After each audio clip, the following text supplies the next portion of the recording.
আমগো পদ্মবিল গ্রামের অনেক রহস্য আছে।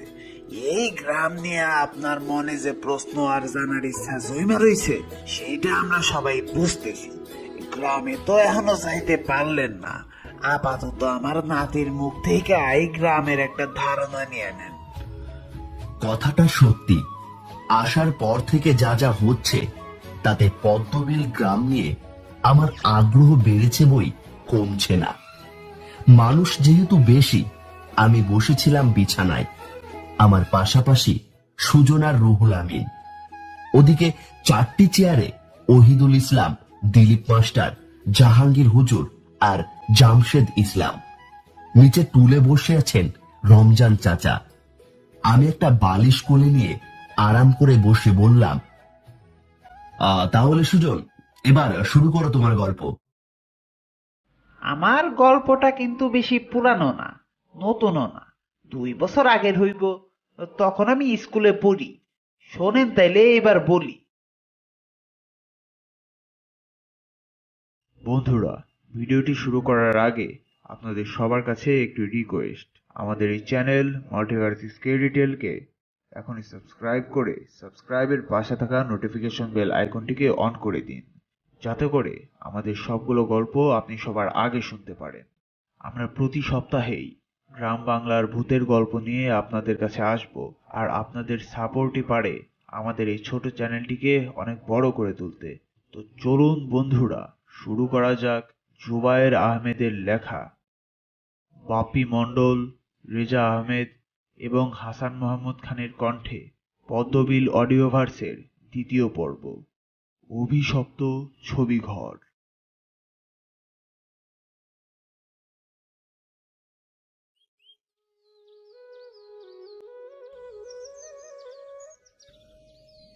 আমি 8ম শ্রেণীতে পড়ি। এই ঘটনা শুরু হয় নতুন ক্লাসে ওঠার সপ্তাহ 2 পর থেকে। সেদিনের কথা ওর দিব্যি মনে আছে। সকালবেলায় স্কুলে ঢুকে সবেমাত্র ক্লাসে এসে বসেছে, এমন সময় টিচার এলো। ক্লাস টাইম শুরু হওয়ার খানিকটা আগেই চলে এসেছেন স্যার। সবাই যেমন অবাক হলো তেমনি বিরক্তও হলো। হারুন স্যার বরাবরই তাদেরকে জ্বালিয়ে মারেন। সারা স্কুলে যদি কারো ওপর সব শিক্ষার্থী বেশি নাখোশ হয়ে থাকে, তিনি হচ্ছেন এই ব্যক্তি। সুজন নিজেও যে খানিকটা বিরক্তি অনুভব করল না তা নয়। তাছাড়া আজ এত আগে আসার কারণ কি? এই স্কুলে সময়ের আগে কোনো শিক্ষক তো কখনো আসেনি না, বরং পারলে আসেন আরো কয়েক মিনিট দেরি করে। সব মিলিয়ে একটা শোরগোল দেখা দিল শিক্ষার্থীদের মাঝে। হারুন স্যার ডাস্টার দিয়ে টেবিলে আওয়াজ করলেন। অনিচ্ছা সত্ত্বেও চুপ হয়ে গেল সবাই। পুরো ক্লাসে ধীরে ধীরে একবার চোখ বুলালেন হারুন স্যার। এরপর দৃষ্টি স্থির করে গম্ভীর গলায় বললেন, তোমাদের সামনে এ ব্যাপারে কোনো কথা বলার ইচ্ছে আমার ছিল না। আশেপাশের স্কুলগুলোতে একটা গুজব ছড়িয়ে পড়েছে। হ্যাঁ, গুজব বলছি, কারণ এর পেছনে আদৌ কোনো সত্যতা আছে কিনা তা আমার নিশ্চিত করে জানা নেই, আর সত্য হওয়ার কথাও নয়। কেবল লোকমুখে শোনা কথার উপর ভরসা করে আতঙ্ক ছড়ানোর মানে হয় না। তাছাড়া আমার ধারণা ইতিমধ্যে এই গুজব সম্পর্কে তোমরা সবাই কোনো না কোনোভাবে শুনেছ, তাই বিস্তারিত বলার প্রয়োজন মনে করছি না। শুধু এতটুকুই বলবো, তোমরা এসব অযথা জিনিসে মাথা না ঘামিয়ে পড়ালেখায় মনোযোগ দাও। আতঙ্কের কিছুই নেই। এতক্ষণ সবাই পিন পতন নীরবতা বজায় রেখে স্যারের কথা শুনলেও বক্তব্য শেষ হতেই সারা ক্লাসে ফিসফিস গুনগুন আওয়াজ শুরু হয়ে গেল। এই তথ্য শেষ পর্যন্ত স্যারদের কানেও চলে গেছে। তার মানে এই কদিন ধরে যা যা শোনা যাচ্ছে তা সত্যি। হারুন স্যার বেচারা টেবিলটার পিঠে ডাস্টার দিয়ে আরো কয়েক ঘা বসিয়ে দিলেন। থেমে গেল পুরো ক্লাস। হারুন স্যার ব্ল্যাকবোর্ডে চক দিয়ে খসখস করে লিখলেন, বিষয় গণিত। শুরু হলো একের পর এক ক্লান্তিকর সব ক্লাস। কিন্তু টিচারদের কথায় মন বসাতে পারছে না সুজন। তার মনে আবারও প্রশ্নের উদয় হল, গুজবটা কি সত্যি? ঘটনার সূত্রপাত কয়েকদিন আগে, যেদিন শোনা গেল পাশের এলাকার স্কুলের এক শিক্ষার্থী অদ্ভুতভাবে মারা গেছে। সেই থেকে কদিনে প্রাণ হারিয়েছে অন্তত 5 জন। এখানে অস্বাভাবিক বিষয় দুটো। এক, শিক্ষার্থীদের প্রাণ হারানোর হার স্বাভাবিকের তুলনায় বেড়েছে। দুই, একটা মৃত্যু স্বাভাবিক নয়, বীভৎস সব মৃত্যু। কিন্তু কোনোটাই আবার খুন বা হত্যা নয়, অন্তত সেরকম প্রমাণ পাওয়া যায়নি। প্রাথমিক তদন্তের পর দুর্ঘটনায় প্রাণহানি হিসেবেই নথিভুক্ত করা হয়েছে তাদের। অস্বাভাবিক ব্যাপারটা এখানেই, কেননা দুর্ঘটনাগুলো বড্ড অদ্ভুত। ঘটনা এটুকু হলেও মূল গুজবের সূত্রপাত প্রথমত দুটি মৃত্যুর পর থেকেই শুরু হয়েছে। গুজবটা হচ্ছে এমন, আশেপাশের সব স্কুলের শিক্ষার্থীদের মধ্যে যেমন অনেকে প্রাণ হারাচ্ছে, তেমনি অনেকে আবার অদ্ভুত এক স্বপ্ন দেখছে। স্বপ্নের বিষয়টা সুজনের কাছে এতদিন একটি গুজব হিসেবেই পরিচিত ছিল, অন্তত গত রাতের আগ পর্যন্ত। কেননা গত রাতে সুজন নিজেই সেই স্বপ্নটা দেখেছে। সেটাকে অবশ্য দুঃস্বপ্ন বললেও ভুল হবে না। স্বপ্নে সুজন দেখেছে সে একটা জঙ্গলে একা দাঁড়িয়ে আছে, চারপাশে ঘন কুয়াশার চাদর আর নির্জন কালো রাতের ঘুটঘুটে অন্ধকার। পরক্ষণেই পরিবেশটা কেমন বদলে গেল। কুয়াশা মিলিয়ে চোখের পলকে অন্ধকার সরে গিয়ে দেখা দিল জ্যোৎস্না। বিস্ময়ে হাঁ হয়ে গেল সুজন। জ্যোৎস্নার আলো এখন এতটাই উজ্জ্বল যে চারপাশ ঝকঝকে পরিষ্কার চোখে পড়ছে। স্বপ্নের মধ্যেও সে দ্বারা বেশ শীতল স্রোত নেমে গিয়েছিল সুজনের। ইচ্ছে করেছিল একছুটে পালিয়ে যেতে, যখন সে দেখল কোথা থেকে যেন আবির্ভাব হচ্ছে এক নারী মূর্তির। মাথা থেকে পা পর্যন্ত দীর্ঘ চুলে যার পুরো শরীর ঢাকা, আর তার মুখটার যে কি অবস্থা তা বলে বোঝাবার ভাষা নেই। শুধু এটুকু বলা যায়, চোখের জায়গায় কোনো চোখ নেই, সে জায়গাটা পুরোপুরি ফাঁকা, এমনকি নাকটা অব্দি নেই। অথচ মনে হচ্ছে শীতল এক দৃষ্টি নিয়ে সুজনের দিকে তাকিয়ে আছে সে। পুরো চেহারায় কিছু যদি থেকে থাকে তা হচ্ছে কেবল মুখ। অস্বাভাবিক কালো দুটো ঠোঁট আচমকা নড়ে উঠল। দাঁতগুলো মোটেও মানুষের মতো নয়, ছোট ছোট কিন্তু বড্ড সুচালো। শিরশিরে অনুভূতি দেওয়া ঠান্ডা কণ্ঠে নারী মূর্তিটি সুজনকে এক ভয়ানক প্রশ্ন করল। করবি? কারো ওপর তোর খুব রাগ, তাই না রে? মন চায় না খুন করতে?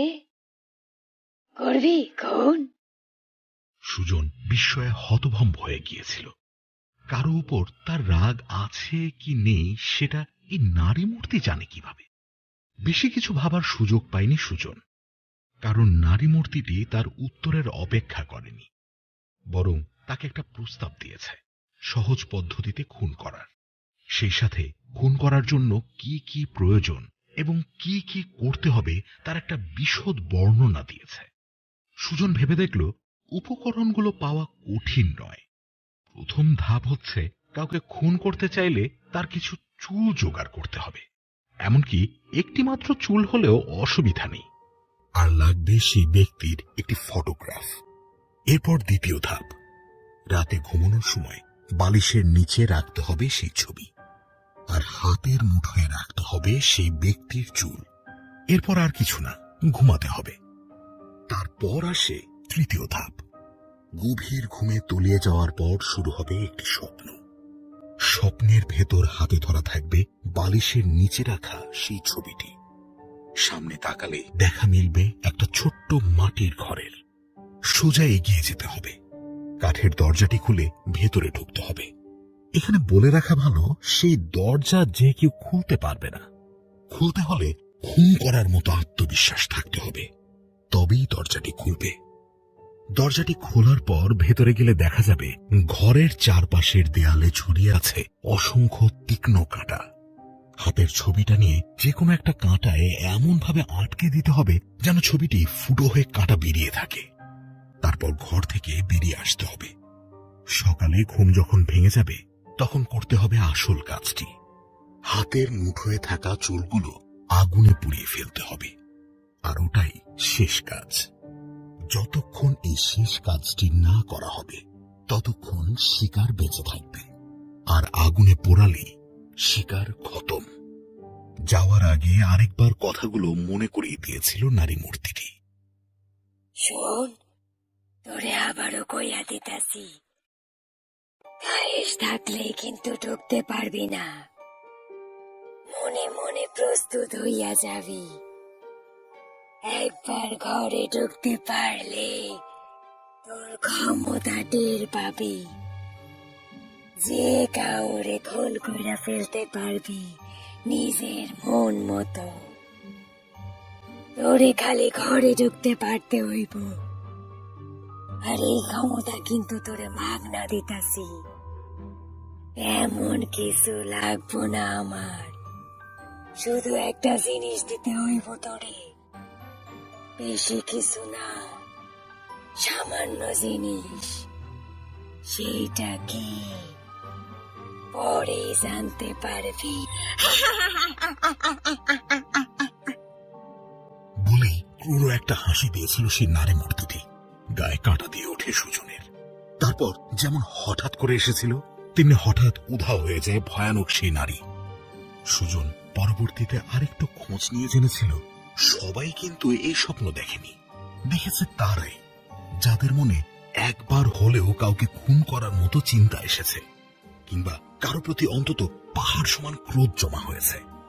স্বপ্নে বলে দেওয়া তরিকা অনুযায়ী কাজ করে গেলে যেমন সাহস দরকার, তেমনি উপকরণ জোগাড় করাটা একটু ঝামেলাদায়ক মনে হতে পারে। কিন্তু নিজে হাতে কাউকে দুনিয়া থেকে সরিয়ে জেলে যাওয়ার চেয়ে এই তরিকা অনেক বেশি সহজ আর সুবিধাজনক। তাছাড়া দিন শেষে ওটা যদি কেবল স্বপ্নও হয়, তাও অন্তত একবার চেষ্টা করে দেখতে অসুবিধা নেই।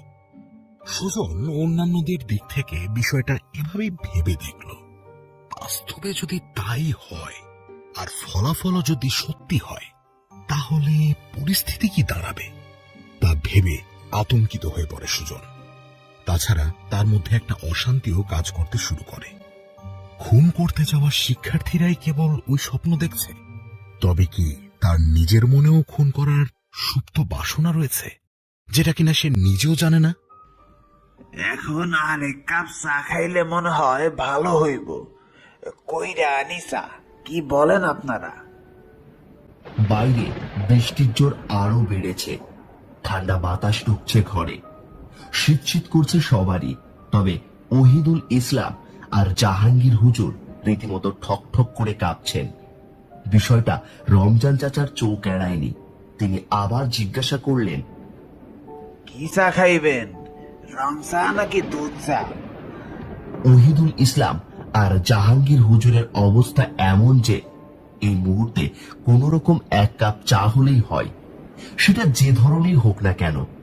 সিদ্ধান্ত নিতে সুবিধা করে দেওয়ার জন্য তাদের দিকে তাকিয়ে রুহুল আমিন বললেন, শোনেন, রমজান চাচা যে দুধ চা ভালো বানায় তখন তো একবার খায়া দেখছিনি, কিন্তু রমজান চাচা আর রং চা আরো দারুণ বানায়।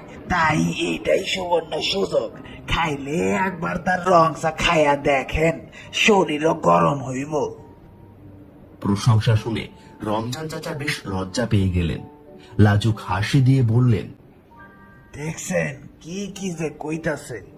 আমি বুড়া মানুষ, কোনো মতে যেমন তেমন চা বানাই, অত মজা কি আর হয়?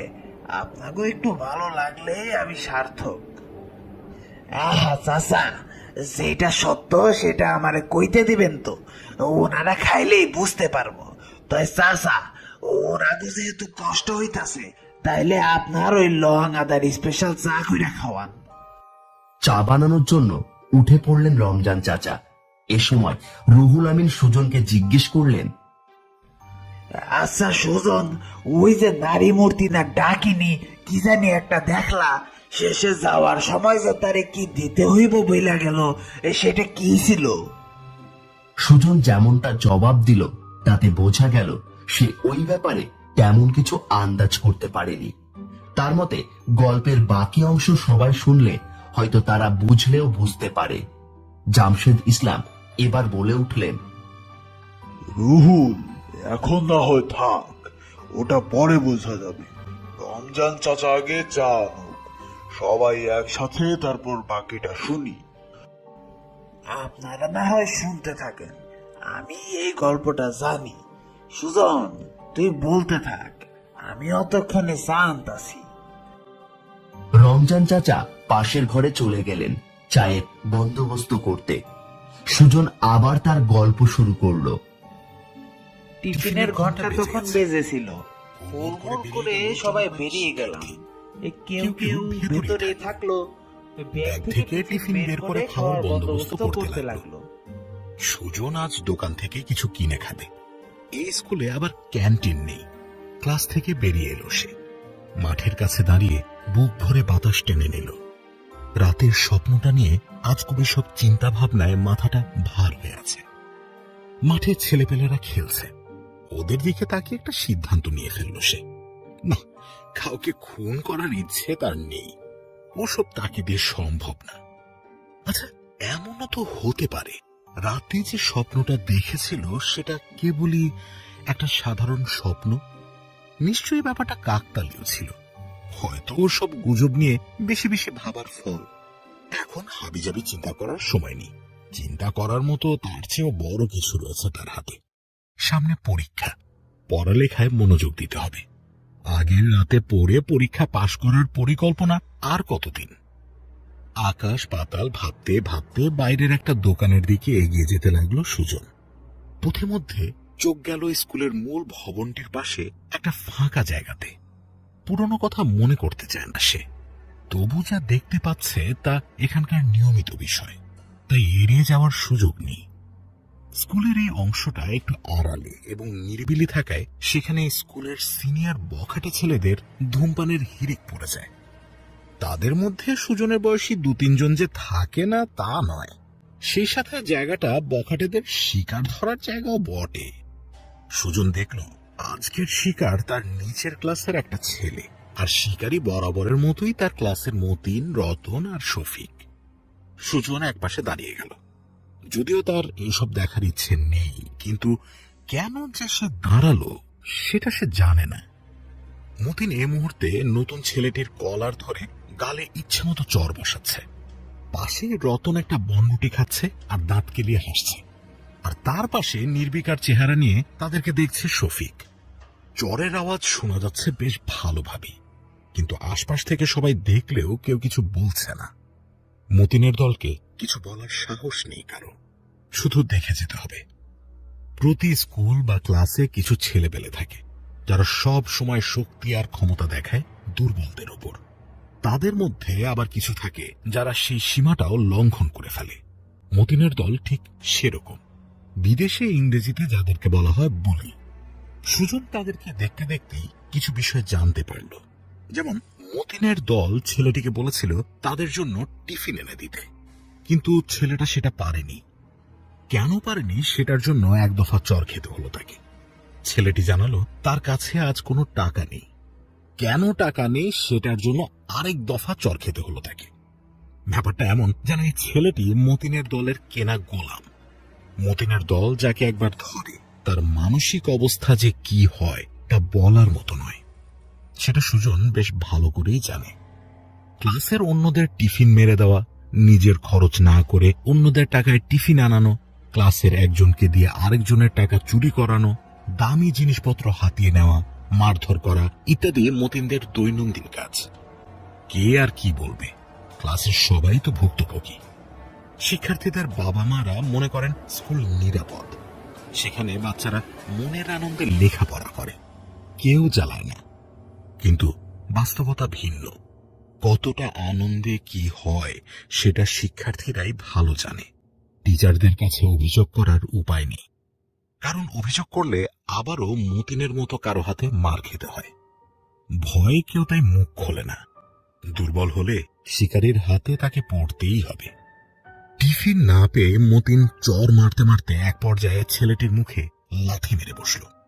আচমকা লাথি খেয়ে সামলাতে পারল না ছেলেটি, ছিটকে দূরে গিয়ে পড়ল। মুখে হাত দিয়ে ব্যথায় কাতরাচ্ছে সে। মতিনের কোনো ভ্রুক্ষেপ নেই, বরং সে রাগে ফুঁসছে। আর এই ঘটনায় মজা পাচ্ছে রতন আর শফিক। এমন সময় ভয়ানক এক ঘটনার সাক্ষী হল সুজন। মতিনদের থেকে খানিকটা দূরে একটা বৈদ্যুতিক পিলার। আচমকা কোনো এক অদ্ভুতভাবে সেখান থেকে একটা বৈদ্যুতিক তার ছিঁড়ে এসে মতিনের গায়ে পড়ল। আর শুধু পরেই ক্ষান্ত হল না, কিভাবে যেন মতিনের শরীরে পেঁচিয়ে গেল সেটা। সারা শরীরে বিদ্যুৎ খেলে যাচ্ছে ওর। থরথর করে মৃগী রোগীর মতো কাঁপছে সে। মুহূর্তেই সরে গিয়েছিল রতন, শফিক আর সেই ছেলেটি। দেখতে দেখতেই আরো অদ্ভুত ব্যাপার ঘটল। সম্ভবত পানির মোটর চালু ছিল।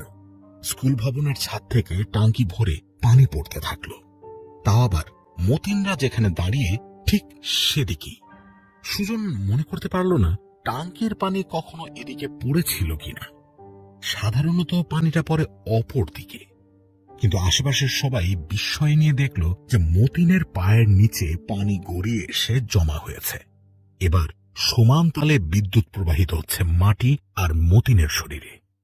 কেউই এগোতে পারল না তাকে বাঁচানোর জন্য। অবশ্য এগোবেই বা কে? কেউ কেউ ভয়ে চিৎকার করে চোখ বন্ধ করল।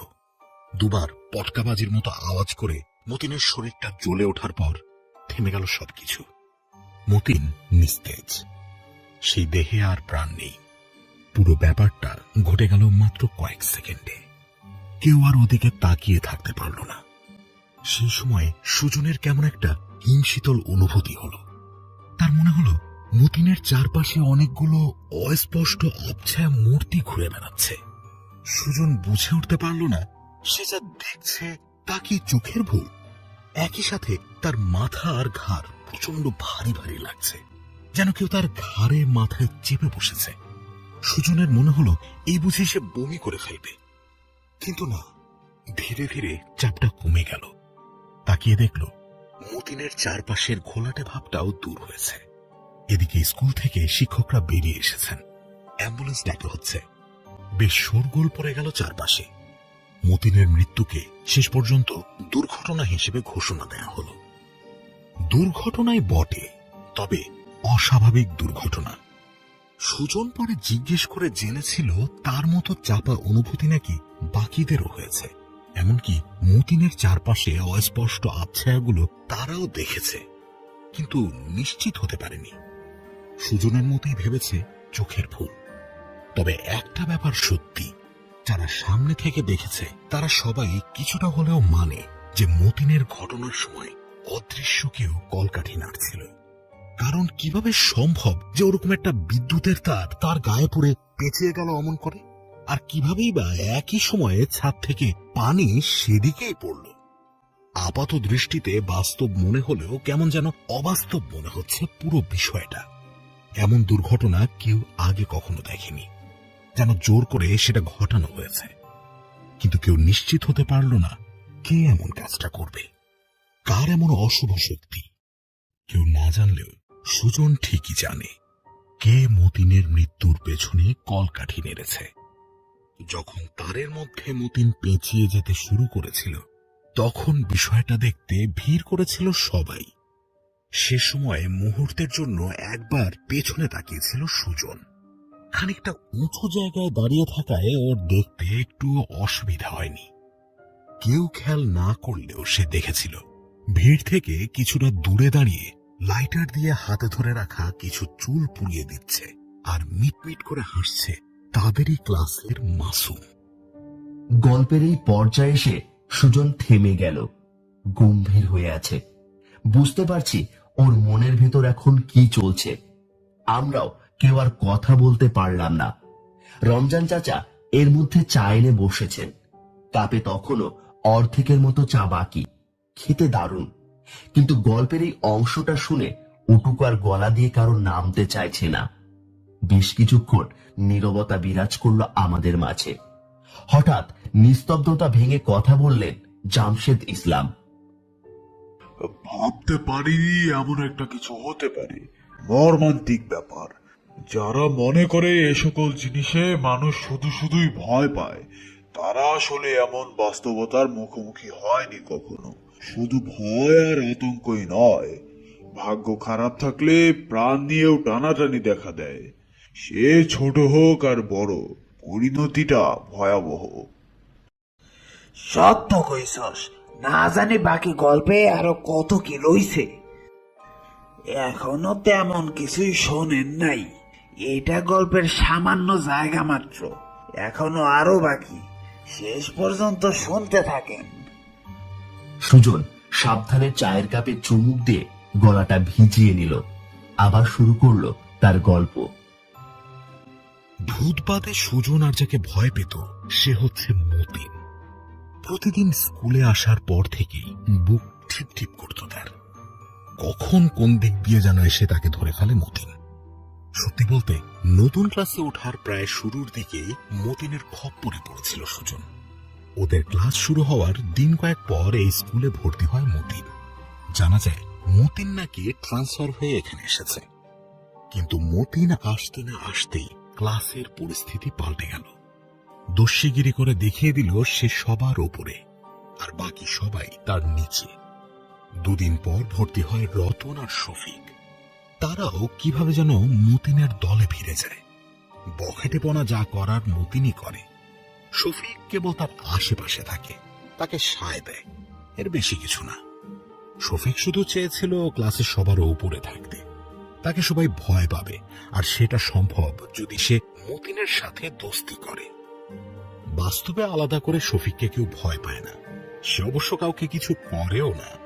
কিন্তু মতিনের সাথে থাকা আর তার কাজে সায় দেওয়া স্বাভাবিকভাবেই কেউ ভালো চোখে দেখেনি। অন্যদিকে রতন, যে শুরুতে ক্লাসের আর 10 জনের মতোই ছিল, তাকে এখন দেখলে বোঝা যায়। কথায় আছে রতনে রতন চেনে, কিন্তু রতন চিনল মতিনকে। ধীরে ধীরে রতন হয়ে উঠল 2 নম্বর মতিন। ক্লাসের সবাই মতিন বাদে যদি আর কাউকে ভয় পেয়ে থাকে, তা হচ্ছে এই রতন। ক্লাসে এসেই এক এক দিন এক একজনকে ধরত মতিনরা। তারপর তার টিফিন কেড়ে নিত, টাকা পয়সা কিছু থাকলে কেড়ে নিত, কিংবা তাদেরকে দিয়ে দোকান থেকে কিছু না কিছু কিনে আনত। আর সেটা না করলে চর ঘুষি ছিল নিত্য নৈমিত্তিক ব্যাপার। অধিকাংশ সময় তাদেরকে টার্গেট করত যারা ক্লাসের সবচেয়ে দুর্বল আর ভীতু। ঘটনাক্রমে সুজন ধরা পড়ল। এরপর আর সুজনকে ছাড়া হলো না। প্রতিদিন এসে শুধুমাত্র ক্লাসের সময়গুলো বাদে স্কুলের বাকি সময়টা সুজনকে জ্বালাতো মতিনরা। এমনকি ক্লাসেও সুজনকে ঢিল ছোড়া, পেছন থেকে খোঁচা দেওয়া ছিল তাদের অন্যতম দায়িত্ব। টিফিন টাইমে নিয়ে যেত স্কুল ভবনের পাশের সেই জায়গায়। সময়টা কাটত মার খেয়ে। খেলার ছলে বসিয়ে দিত কিল ঘুষি। কোথাও লুকিয়ে থাকলে সুজনকে খুঁজে ধরে নিয়ে আসতো ওরা। সুজন বরাবরই ভীতু প্রকৃতির। কারো গায়ে হাত তোলার মনোবল ওর নেই। গায়ের জোর আরো পরের ব্যাপার। দিনকাল এভাবেই কেটে যাচ্ছিল। সুজন জানে না ওর মুক্তি মিলবে কবে। কিন্তু ঘটনার মোড় ঘুরে গেল একদিন। সেদিনও বরাবরের মতো সুজনকে জ্বালাচ্ছিল মতিনরা। সুজনের হাত মুচড়ে ধরেছিল এটা দেখতে যে সুজন কতক্ষণ সেটা সইতে পারে। যন্ত্রণায় সুজনের প্রাণ বেরিয়ে যাওয়ার জোগাড়। কিন্তু এটাই মতিনদের কাছে একটা খেলা। এমন সময় কে যেন এসে মতিনদের থামতে বলল, ছেড়ে দিতে বলল সুজনকে। সুজন অবাক হয়ে দেখল সে আর কেউ নয়, তাদের ক্লাসে নতুন ভর্তি হওয়া মাসুম। কয়েকদিন আগেই সে দেখেছে সুজনকে ক্রমাগত জ্বালাচ্ছে মতিনরা, তাই আজ আর কিছু না বলে পারেনি। মতিনরা প্রথমে অবাক হয়েছিল এই ভেবে যে তাদেরকে বাধা দেওয়ার এমন সাহস মাসুম পেল কিভাবে। পরক্ষণেই বেশ মজা পেয়ে গেল ওরা। যাক, শেষ পর্যন্ত আরেকজনকে পাওয়া গেছে জ্বালানোর মতো। মতিন বরাবরই ছিল শক্তিশালী। সে সোজা গিয়ে একটা ঘুষি বসিয়ে দিল মাসুমের মুখে। মাসুম বাধা দেওয়ার সময়ও পেল না। মতিনের সাথে যোগ দিল রতনও। অবশ্য শফিক যোগ দেয়নি, শুধু নীরব দর্শকের দায়িত্ব পালন করছিল। এদিকে দুজনের মার খেয়ে মাসুমের দাঁড়ানোর শক্তিটা নেই বললেই চলে। মতিন এরই মাঝে একবার সুজনের দিকে তাকিয়ে বলল, তোর আজ কপাল ভালো, যা এখনের জন্য তোর ছুটি, ভাগ সামনে থেকে। এই বলে মাসুমকে নিয়ে ব্যস্ত হলো মতিনরা। মাসুম সাহায্য করতে এসেছিল, কিন্তু সুজন একটু সাহায্য করতে পারল না। তবে এটা ঠিক, শেষ পর্যন্ত সুজন মুক্তি পেয়েছে। ওকে আর এখন মতিনরা জ্বালায় না, ওর পরিবর্তে মাসুমকে জ্বালিয়ে মারে তারা। কিন্তু মাসুম গায়ে গতরে দুর্বল হলেও পাল্টা উত্তর এবং গোয়ার্তুমি করতে দ্বিধাবোধ করত না। আর এই ব্যাপারটাই ওকে মতিনের শত্রু বানিয়ে দিয়েছিল। বাকিদেরকে মতিন যে পরিমাণ যন্ত্রণা দিত তার চেয়েও বেশি দিতে লাগলো মাসুমকে। এমনকি তাকে দিয়ে আরেকজনের ব্যাগ থেকে টাকা চুরি করানোর চেষ্টা করল, যদিও মাসুম সেটা করেনি। আর এতে বেদম পেটানো হলো মাসুমকে। বারবার এসব করাতে ব্যর্থ হয়ে তাকে শেষ পর্যন্ত হুমকি দিতে শুরু করলো মতিনরা। তাকে বলল, যদি সে তার বাপের কাছ থেকে টাকা না আনে তাহলে তাদের জমির ফসলে আগুন লাগিয়ে দেবে। মাসুম এই স্কুল পাল্টে অন্য স্কুলে যেতে পারবে না, কারণ ওর কৃষক বাবার আয় রোজগার ততটা সুবিধার নয়। তাছাড়া আশেপাশের স্কুলের মধ্যে এই স্কুলের টিউশন ফিটা তুলনামূলক কম, তাই ঠেকায় পড়ে এখানেই থেকে যেতে হচ্ছে মাসুমকে। আর এই সুযোগটাই নিতে শুরু করলো মতিনরা। উপায় না দেখে মাসুমকে শেষ পর্যন্ত কোনোভাবে টাকা জোগাড় করে তাদের দিতে হতো। এমনকি কখনো কখনো তাদের বাড়িতে বিক্রির জন্য রাখা চাল বা আলু থেকে কিছু অংশ চুরি করে আনতে হতো। মতিনরা দিন দিন তাদের চাহিদা বাড়িয়ে দিচ্ছিল, আর সেসব পূরণের দায়িত্ব ছিল মাসুমের। মতিনদের দেখে কে বলবে যে তারা ছোট, এলাকার কোনো গুন্ডা পান্ডা নয়। ক্রমাগত সীমা ছাড়িয়ে যাচ্ছিল মতিনরা, যে কোনো জিনিসই হোক। মাসুম কোনোদিন দিতে না পারলে বা পরিমাণে কম দিলে তার ভাগ্যে ছিল অশেষ দুর্ভোগ। প্রতিদিন শরীরে বা চেহারার কোথাও না কোথাও একটা দুটো ব্যান্ডেজ থাকতই। এই সবকিছুই চোখে পড়ত সুজনের, কিন্তু একটুও সাহায্য করতে পারত না সে। মাসুমের প্রতি সে কৃতজ্ঞ, আবার একই সাথে ওর এই অবস্থার জন্য নিজেকেই দায়ী করতে থাকে সুজন। অপরাধ বোধে সুজনের চোখের দিকেও তাকাতে পারত না সে। যতবারই মাসুম তার দিকে তাকাতো, সুজন আস্তে করে চোখ সরিয়ে নিত। যতবারই পাশ দিয়ে যেত, সুজন মাথা নিচু করে থাকত। যেখানে কিনা ও হাত গুটিয়ে বসে আছে, সেখানে মাসুমের ওই চোখে সরাসরি তাকানোর সাহস কি তার থাকতে পারে? ইদানিং মাসুমের চোখ কেমন নিষ্প্রাণ হয়ে থাকে। শুধুমাত্র প্রাণের দেখা মেলে একটা সময়, যখন মতিন আর তার রতনের হাতে মার খেয়ে ঠোঁটমুখ ফাটিয়ে ফেলে সে। ফিরে আসার সময় তাকে প্রতিবারই আড়াল থেকে দেখে সুজন। চোখ দুটো তখন জ্বলজ্বল করে মাসুমের, যেন কনকনে আগুন। আর বিড়বিড় করে একটা কথাই প্রতিবারই আওড়াতে শোনা যায় তাকে, মায়রা ফেলামু, একদিন আমি সত্যই ওগরে মায়রা ফেলামু।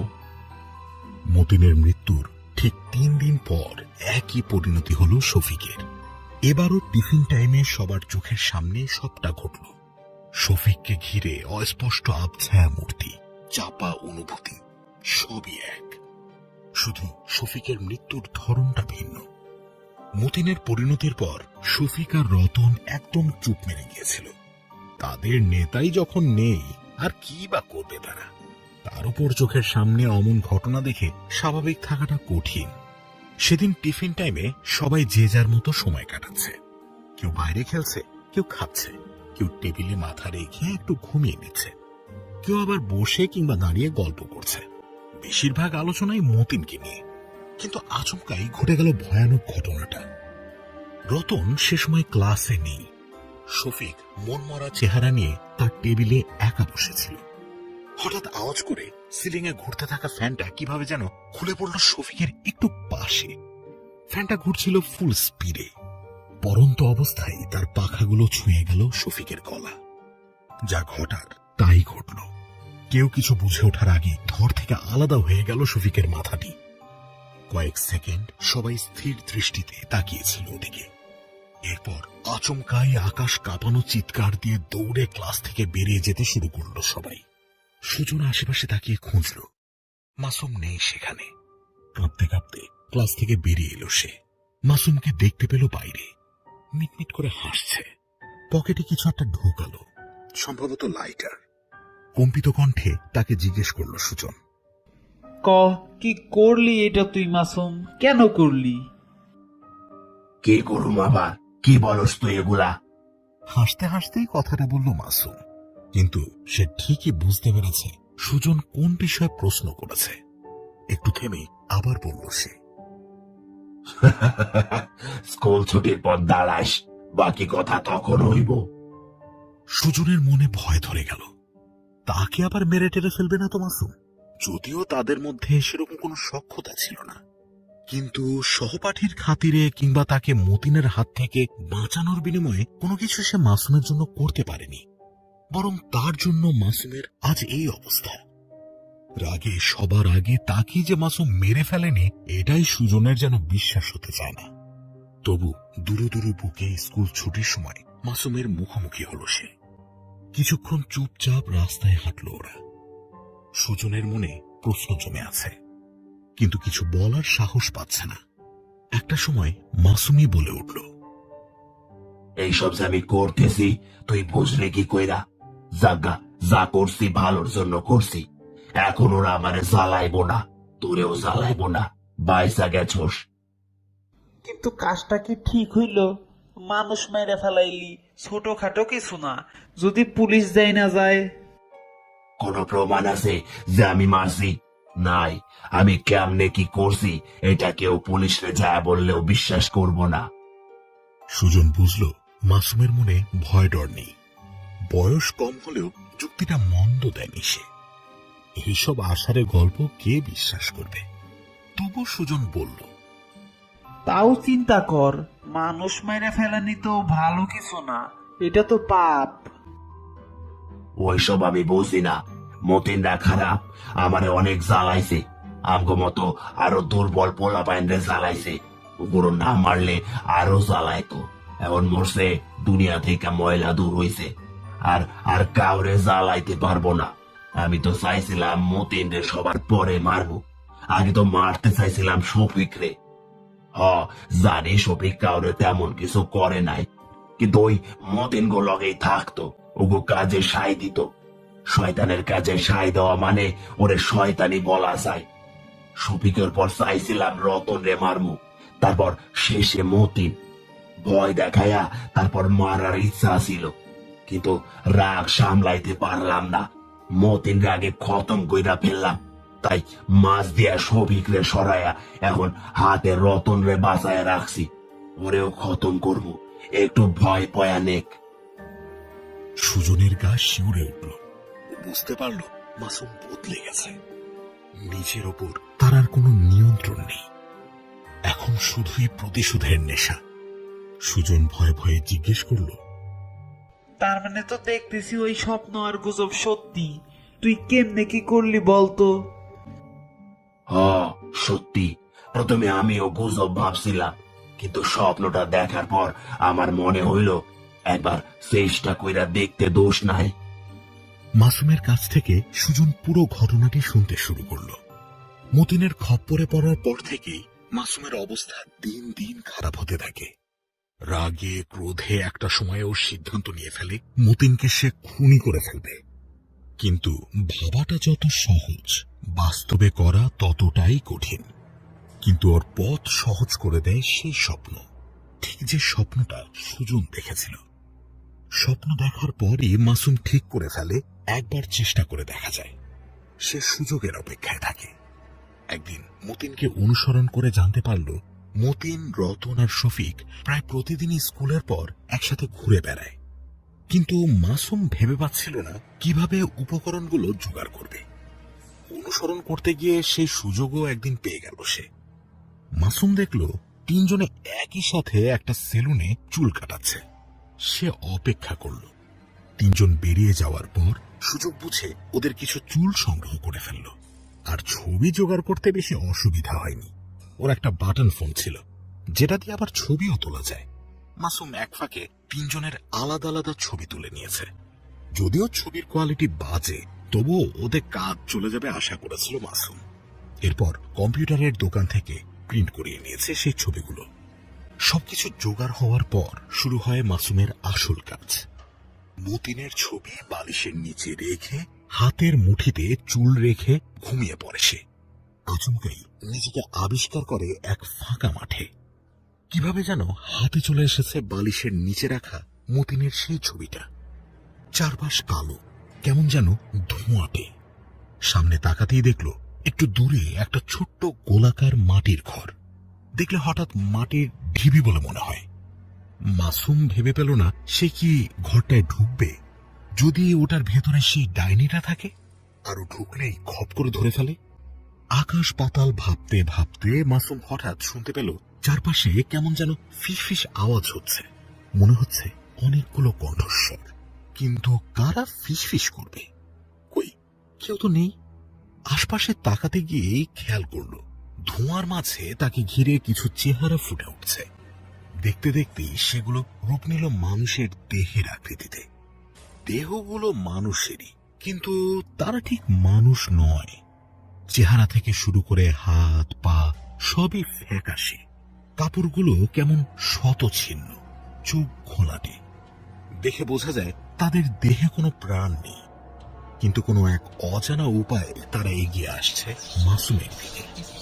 ফিসফিস করে কি যেন বলছে তাকে। মাসুম ভয়ে চিৎকার করতেও যেন ভুলে গেল। জীবন বাঁচাতে পড়িমড়ি করে ছুটতে শুরু করলো সেই মাটির ঘরটার দিকে। সেখানে না ঢুকে কোনো উপায়ও নেই তার। এক ছুটে ঘরের দরজার সামনে এসে দাঁড়ালো, ধাক্কা দিল কাঠের দরজায়। আতঙ্কে হৃৎপিণ্ড প্রায় বন্ধ হয়ে যেতে চাইল, কেননা দরজা যে খুলছে না। জোরে জোরে ধাক্কা দিতে শুরু করলো মাসুম, কিন্তু না, সামান্য কাঠের দরজা হওয়া সত্ত্বেও কিন্তু এক চুলও নড়ছে না। পেছনে ফিরে দেখলো সে মরাগুলো তার ঠিক পেছনেই চলে এসেছে। 5-10 জন নয়, বরং আরো অনেক বেশি। মাসুম শেষ চেষ্টা চালালো, শরীরের সর্বশক্তি নিয়ে দরজা আঁচড়ে পড়ল সে, কিন্তু না, দরজা নয়, যেন একটা দেয়াল। অসহায় অনুভব করলো মাসুম। এভাবেই তাহলে শেষটা লেখা ছিল তার কপালে। এখানেই কি তার প্রাণটা খোয়াতে হবে? মরাগুলো ঘিরে ধরল মাসুমকে। না, মাসুম বেঁচেই ছিল। তখনই ঘুম ভেঙে গিয়েছিল তার। ভয়ে ঘামে ভিজে গিয়েছিল শরীর। কাঁপতে কাঁপতে উঠে বসে সে সিদ্ধান্ত নিল, বেঁচে যেহেতু আছে হাল ছাড়বে না, আর ঘর আছে মানে ঘরে ঢোকার উপায়ও আছে। পরপর 2 দিন ধরে চেষ্টা করল মাসুম, কিন্তু সেই মাটির ঘরে ঢুকতে পারল না। আর প্রতিবার মরাগুলো তাকে এসে ঘিরে ধরে। কিন্তু 3য় দিন সফল হলো মাসুম। সেদিন স্কুলে তাকে মাত্রা ছাড়া জ্বালাতন করেছিল মতিন। মাথায় আর পায়ে প্রচন্ড ব্যথা নিয়ে বাসায় এসেছিল সে। ওই রাতেই স্বপ্নে প্রথম মাটির দরজাটা খুলতে পারে মাসুম। বরাবরের মতোই ছুটে গিয়ে দরজার সামনে দাঁড়িয়েছিল, কিন্তু আগে যেখানে দরজা সারা শরীরের শক্তি দিয়েও ধাক্কা দিয়ে খুলতে পারেনি, আজ শুধু দরজাটাতে হাত রাখতেই সেটা খুলে গেল। ঘরে ঢুকে আরো অবাক হয়ে গেল সে। বাইরে থেকে ছোট্ট একটা ঘর মনে হয়, অথচ ভিতরে ঢুকতেই দেখলো ঘরটা যেন বিশাল এক হল রুম। ছোট্ট একটা ঘরে এত জায়গা থাকা কি সম্ভব? ঘরটায় কোনো আসবাব নেই, শুধুমাত্র ঠিক মাঝখানে কিছু ঘরের মধ্যে আগুন জ্বলছে। এছাড়া সারা ঘরের দেয়ালে অসংখ্য কাঁটা, যেন মাটির দেয়াল ফুঁড়ে বেরিয়ে এসেছে সেগুলো। আর সেসব কাঁটায় আটকে রাখা অসংখ্য ছবি, মানুষের ছবি। ছবিগুলো দেখে গা শিউরে উঠল মাসুমের, কারণ ছবিগুলোর প্রতিটাতে মানুষের চেহারা শুকিয়ে যেন কাঠ হয়ে আছে। দেখতে ভয়ঙ্কর লাগছে, চোখগুলো নিষ্প্রাণ। এর মানে কি ছবির মানুষগুলো এখন আর বেঁচে নেই? মাসুমের মতোই আরো অনেকে এসে ওই ছবিগুলো কি রেখে গেছে? মাসুম আর সেগুলোর দিকে তাকিয়ে থাকতে পারল না। সে ঘরের একপাশে গিয়ে একটা কাঁটায় মতিনের ছবিটা আটকে দিল। তারপর আর কোনো দিকে না তাকিয়ে বেরিয়ে এলো ঘর থেকে। ঘুম ভেঙে গেল সাথে সাথেই। স্বস্তির নিঃশ্বাস ফেলল মাসুম। তার প্রথম কাজ শেষ। পরদিন সকালে স্কুলে হাজির হলো সে, কিন্তু সেদিন আর ধরা দিল না মতিনদের কাছে। লুকিয়ে থাকল। তাকে না পেয়ে মতিনরা তখন নিচের ক্লাসের আরেকটি ছেলেকে মারধর করতে ব্যস্ত। এটাই মোক্ষম সুযোগ। তখনই মাসুম একটু দূরে দাঁড়িয়ে তার কাছে থাকা মতিনের চুলগুলোতে লাইটার দিয়ে আগুন ধরিয়ে দিল। বাকিটা ঘটল সবার সামনে। মাসুমের এই ঘটনা শুনে গায়ে কাঁটা দিয়ে উঠল সুজনের। এরকম কোনো কাজ সে জীবনেও করতে পারত না, ভয়েই মরে যেত। সে মাসুমকে বলল, যা করছিস করছিস, মতিনের ওপর রাখছিল, কিন্তু হয়তো এখন আর নাই। 2 জনরে তো সরাইয়া দিলি, অন্তত রতন রে ছাইরা দে, আর এমন কাম করিস না। সেইটা আমার উপর সায়রা দে, তোর চিন্তা করা লাগবো না, ওইটা আমার ব্যাপার। ভয় পাস না, তোরে আমি মারবো না, তোর ওপর আমার কোনো রাগ নাই। এই বলে মাসুম সুজনকে রেখে চলে যায়। সুজনের কথা যে মাসুম শোনেনি তার প্রমাণ পাওয়া গেল পরদিন দুপুরে। রতনের মরদেহ পাওয়া যায় তাদের বাড়ির পুকুরে। গোসল করতে গিয়েছিল সেখানে। এক ডুব দেওয়ার পর আর উঠে আসেনি রতন। ডুবে গিয়েছে ভেবে লোকজন ওকে উদ্ধারের জন্য পানিতে নামে। হ্যাঁ, সত্যি ডুবে মরেছিল রতন, কিন্তু তার মাথাটা একদম পানির নিচে কাদায় গেঁথেছিল আর পা দুটো ছিল ওপরে। পরপর মতিন আর শফিকের ঘটনার পরই স্কুল কয়েকদিনের জন্য বন্ধ ঘোষণা করা হয়েছিল, তাই পরের দিন স্কুল ছিল না তাদের। অবশ্য স্কুল খোলা থাকলেও রতন আর আসতে পারত কিনা সন্দেহ। শফিকের ঘটনায় প্রচন্ড ভয় পেয়ে গিয়েছিল সে। ক্লাসের সবাই কানাঘুষো শুরু করেছিল গুজবটা তাহলে সত্যি। আর রতনের ঘটনা ছড়িয়ে পড়ার পর সবার বদ্ধমূল ধারণা হলো এসব আসলেই স্বপ্নের ওই ডাইনির কাজ। সেই কাউকে দিয়ে এসব করাচ্ছে। সুজন জানে না তার এখন স্বস্তি পাওয়া উচিত কিনা, কারণ মাসুম তিনজনকেই দুনিয়া থেকে সরিয়ে দিয়েছে। তার জানা মতে আর কেউ বাকি নেই যার উপর মাসুমের রাগ আছে। কিন্তু আসলে কি তাই? মাসুম যদি এখন ওই ক্ষমতার অপব্যবহার শুরু করে, অন্যদের উপরও যদি চড়াও হয়? প্রশ্নের উত্তর মেলে 3 দিন পরে। মাসুম নিজেই তার সাথে দেখা করে। তার চেহারা দেখে সুজন বিস্ময়ে হাঁ হয়ে যায়। মাত্র 3 দিনে একই অবস্থা মাসুমের।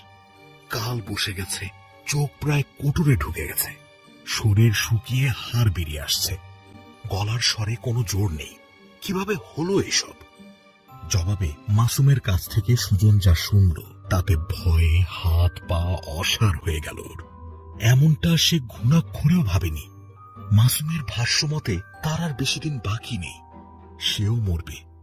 এটা সে বুঝতে পেরেছে রতনকে মারার সময়, কিন্তু আভাস পেয়েছে আরো আগে। মাসুম যখন মতিনের ছবি ঘরে রাখতে গিয়েছিল তখন বাইরের মরাগুলো তাকে ধরতে দরজার কাছ অব্দি এসেছিল। ঘরে ঢোকার পর তারা আর ধরতে আসে না ঠিকই, কিন্তু চারপাশে ঘুরে বেড়ায়। আর এদিকে পরিবর্তন দেখা যায় শফিকের ছবি ঘরে রাখতে গিয়ে।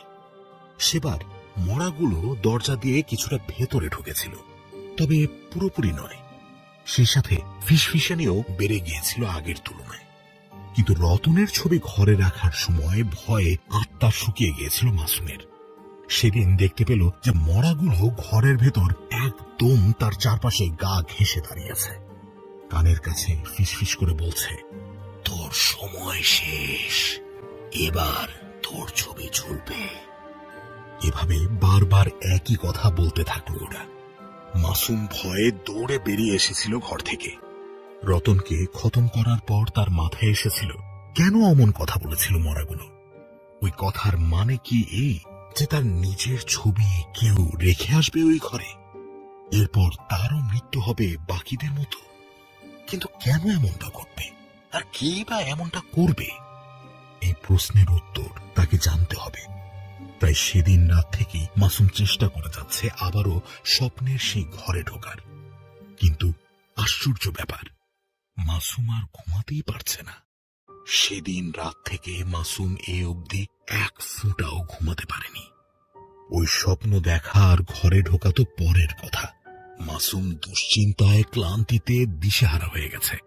সেটা স্বচক্ষেই দেখতে পাচ্ছে সুজন।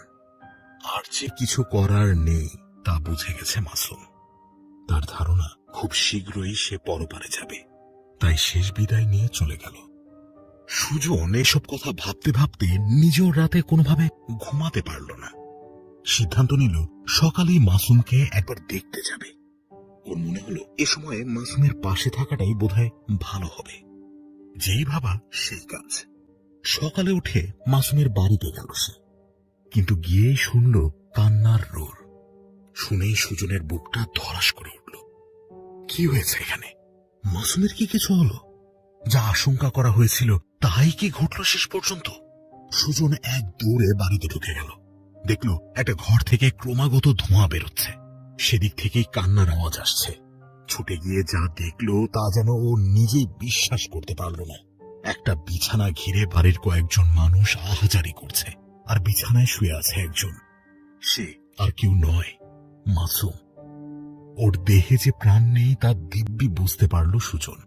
কিন্তু তার চেয়েও আশ্চর্যের ব্যাপার যে মাসুমের চোখ, নাক আর মুখ দিয়ে গলগল করে ধোঁয়া বেরোচ্ছে। পরে ডাক্তার জানিয়েছিলেন কোন এক অদ্ভুত ভাবে মাসুমের শরীরের ভেতরটা নাকি আগুনে পুড়ে ছাই হয়ে গেছে। হাড় আর চোখ কয়লা হয়ে গেছে একদম। অথচ শরীরের বাইরে কোনো ক্ষতিই হয়নি। সুজন আর সেখানে দাঁড়িয়ে থাকতে পারেনি, এক ছুটে বেরিয়ে এসেছিল। সুজন তার গল্প শেষ করলো। তার নানা রমজান চাচার কাছ থেকে জানলাম ঘটনাটা সত্যি। সুজনের কথা থেমে যাওয়ার পর জামশেদ ইসলাম অবাক হয়ে প্রশ্ন করছিলেন, গল্পের শুরু থেকে এই পুরো ব্যাপারটা বেশ ভয়ানক ছিল, কিন্তু শেষে যে এমন কিছু হবে তা চিন্তাও করিনি। এই ঘটনা কি আসলেই সত্যি? হ্যাঁ সত্য, মাসুমের ঘটনা নিয়ে বেশ জলঘোলা হয়েছিল। এমন এক মৃত্যু যেটা নিয়ে গ্রামের মানুষের যেমন আগ্রহ, তেমনই ডাক্তার থেকে শুরু করে পুলিশও ওইটা নিয়ে মাথা ঘামানি শুরু করছিল। কিন্তু সবাই গ্রামের অবস্থা খুব ভালো করেই জানে, এখানে কি হয় না হয় সবই বোঝে। তাই বিষয়টা যে ভৌতিক তা কারো মাইনা নিতে অসুবিধা হয় নাই।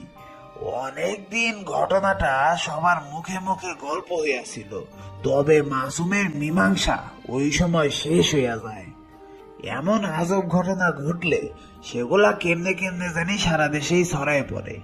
কিন্তু জানেনই তো, এই গ্রাম থেকে কি কারণে জানি না কোনো ঘটনা বাইরে চাওর হয় না, হইলেও কেউ হয়তো বিশ্বাস করে না।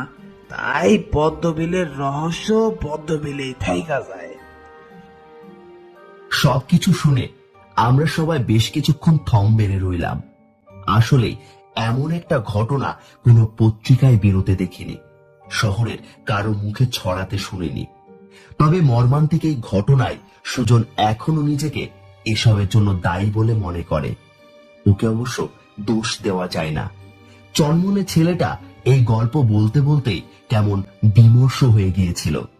তবে হ্যাঁ, কিছু বিষয় আমরা আলোচনার পর পরিষ্কার বুঝতে পারলাম। জামশেদ ইসলাম প্রশ্ন করেছিলেন, গল্পের মধ্যে বেশ কিছু জায়গায় রহস্য আর প্রশ্ন থেকে গেছে। আপনারা কি কেউ খেয়াল করেছেন, বুঝতে পেরেছেন সেই প্রশ্নগুলোর উত্তর কি হতে পারে? এবার ওহিদুল ইসলাম কথা বলে উঠলেন, ঠিক সেইভাবে বুঝতে পারি নাই। ওই প্রশ্ন করার মতো অনেকগুলো খটকা আছে গল্পে, এইটা বুঝতে পারছি।